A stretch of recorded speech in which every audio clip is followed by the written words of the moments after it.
Instructions how to put the Klaf into this case.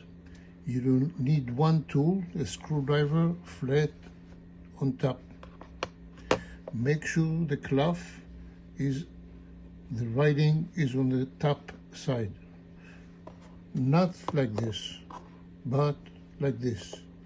So the top is God's name next to this sheen which is on the case.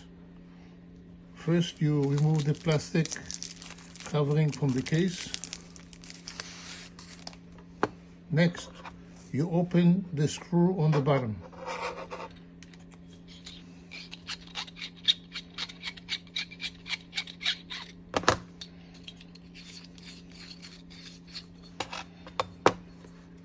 You take the Klaf, which is on top, and you insert it into the case.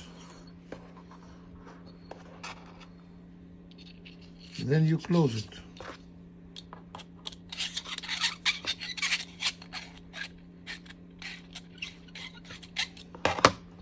In order to put it on the wall, just peel the back and stick it on the wall. Have a great day and good luck.